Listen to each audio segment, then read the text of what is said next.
पाकिस्तान लहूलुहान है। हमारे बच्चे इस वक्त शहीद हो रहे हैं कि पाकिस्तान का बदतरीन और कमजर्फ दुश्मन एक जानिब कन्वेंशनल वॉर में बदतरीन शिकस्त हासिल करने के बाद उस महाज पर सीज फायर कर चुका है, या फिर अपनी खुफिया एजेंसी रॉ के जरिए पाकिस्तान में टारगेट किलिंग्स की है। गुज़श्ता दिनों हमने देखा कि वजीरिस्तान में एक ड्रोन हमला हुआ। उस ड्रोन हमले के अंदर मासूम बच्चे शहीद हुए। टीटीपी के दहशतगर्द फितनतुल खवारिज, जिनकी सरपरस्ती भारत करता है,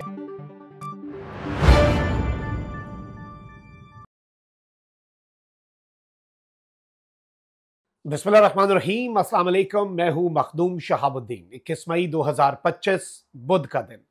पाकिस्तान लहूलुहान है। हमारे बच्चे इस वक्त शहीद हो रहे हैं और इसकी वजह यह है कि पाकिस्तान का बदतरीन और कमजर्फ दुश्मन एक जानिब कन्वेंशनल वॉर में बदतरीन शिकस्त हासिल करने के बाद उस महाज पर सीज फायर कर चुका है, लेकिन बाकी किसी महाज पर सीज फायर नहीं हुआ। चाहे वो प्रॉक्सीज के जरिए हमारे मुल्क में दहशतगर्दी करवाना हो, या फिर अपनी खुफिया एजेंसी रॉ के जरिए पाकिस्तान में टारगेट किलिंग्स। ये इस वक्त इंतहाई खतरनाक मामला है और इसी वजह से अब एक बहुत बड़े ऑपरेशन की जरूरत पड़ चुकी है। गुज़श्ता दिनों हमने देखा कि वजीरिस्तान में एक ड्रोन हमला हुआ। उस ड्रोन हमले के अंदर मासूम बच्चे शहीद हुए। बाद में वीडियो फुटेज आ गई कि दहशतगर्द, टीटीपी के दहशतगर्द फितनतुल खवारिज, जिनकी सरपरस्ती भारत करता है, जो भारत की ईमा पर पाकिस्तान में बदअमनी फैलाते हैं, जिनकी फंडिंग से लेकर जिन्हें प्लानिंग और तमाम तर सपोर्ट इंडिया से दी जाती है, उन्हें ड्रोन्स प्रोवाइड किए गए, उन्हें ड्रोन ऑपरेट करने की ट्रेनिंग दी गई और वो ड्रोन आम आबादी पर जा गिरा, जिसमें मासूम बच्चे शहीद हुए। अब नाज़रीन कराम, खुजदार में सानिया एपीएस पेशावर की तर्ज पर एक और हमला हुआ है और यह हमला इनकी बुजदिली का सबूत है और इनकी कमजरफी का सबूत है। लेकिन हमारी भी बस हो गई है। Enough is enough.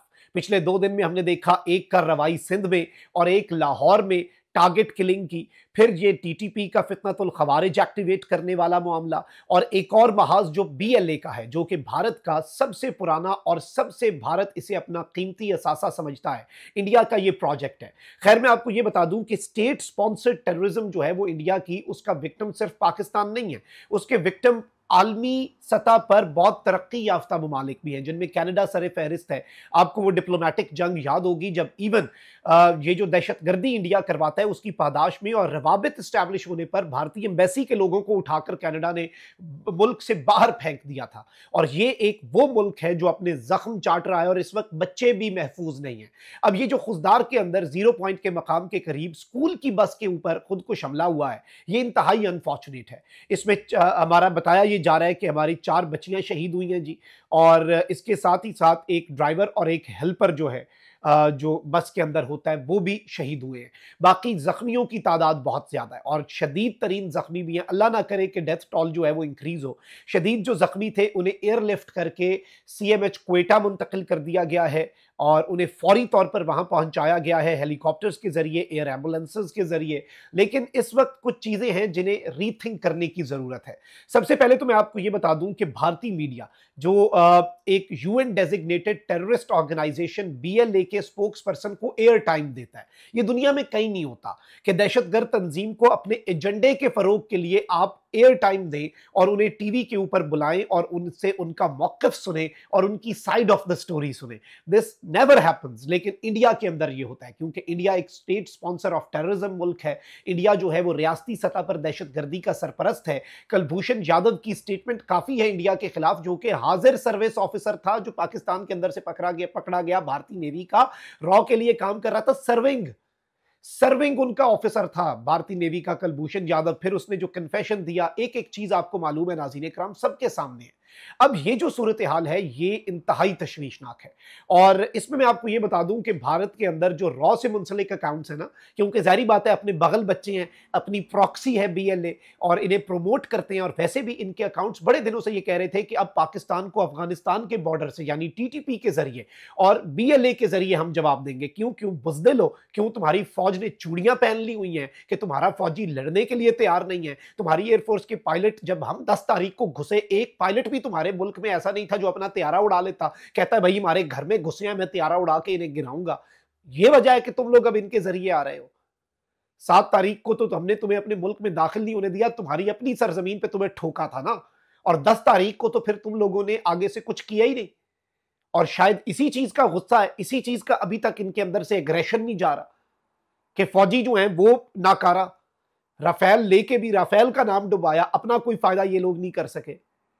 अब नाज़रीन इकराम, इनके अकाउंट्स लगातार पिछले दिनों से ये बात कर रहे हैं कि हमें बलूचिस्तान के अंदर महाज गर्म करना पड़ेगा, हमें टीटीपी का। भाई हम जाग रहे हैं, और अब जो होने जा रहा है मैं वो भी आपको बताऊंगा। एक बहुत बड़ा ऑपरेशन, ऐसा ऑपरेशन जिसमें रूथलेस होकर इस फितने का असर कुचलना पड़ेगा।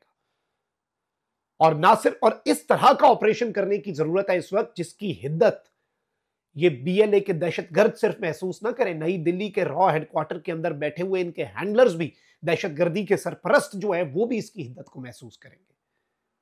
और आप अंदाजा भी नहीं कर सकते कि इस वक्त जो पॉलिसी बन रही है, क्योंकि ये इनफ इज इनफ। देखिए, सानिया जाफर एक्सप्रेस के बाद भी इनकी हंटिंग हमने शुरू कर दी हुई थी, और इन्हें चुन चुन के, ये जो सुरंगों के अंदर घुसे बैठे थे, डर के दुबके बैठे थे, इन्हें चुन चुन के ठोका जा रहा था। लेकिन अब जो होगा ना, वो आप इमेजिन भी नहीं कर सकते। बाय द वे, आपको एक और चीज बताऊं, रॉ के जो मुंसलिक, रॉ के साथ मुंसलिक अकाउंट्स हैं, वो इस वक्त क्या कर रहे हैं?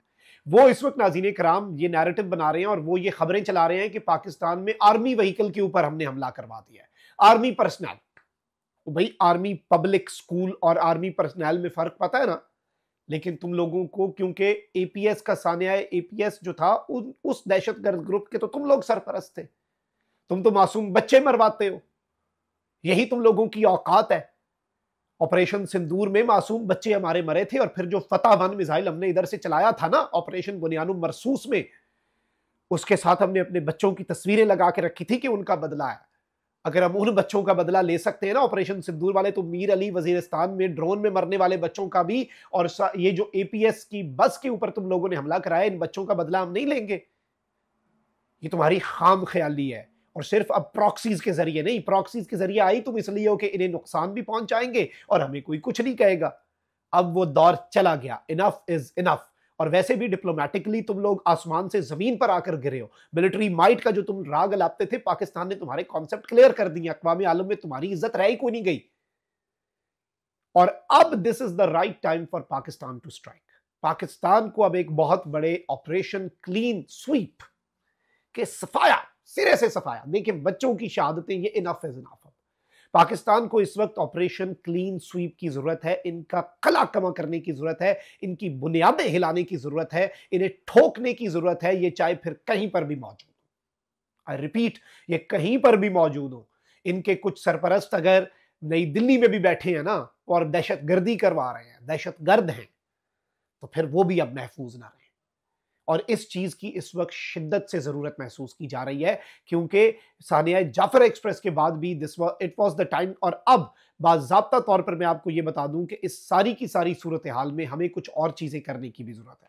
हमें इस वक्त एक बेहतरीन ऑपरेशन के साथ साथ एक डिप्लोमेटिक एग्रेसिव जो कैंपेन है वो स्टार्ट करनी पड़ेगी, ताकि भारत का ये भयानक चेहरा कि वो मुख्तलिफ ममालिक के अंदर स्टेट स्पॉन्सर्ड टेररिज्म करवाता है। और बीएलए का तो सरपरस्त है भारत। बीएलए ने कुछ दिन पहले, जब भारत बड़ा फन्ने खान बन रहा था, उस टाइम पे बीएलए ने एक एलामिया जारी किया कि अब भारत खुलकर हमारी सपोर्ट करे। अब खुलकर हमारी सपोर्ट करे का मतलब यह है कि पहले खुफिया सपोर्ट थी, अब खुलकर आए, हम मिलकर लड़ते हैं पाकिस्तान के खिलाफ। भाई मिलकर भी आ जाओ, तुम लोगों को बता देंगे। और अब इसका बदला तो लिया जाएगा, इसमें कोई दूसरी राय नहीं है। अल्लाह निगहबान, पाकिस्तान जिंदाबाद।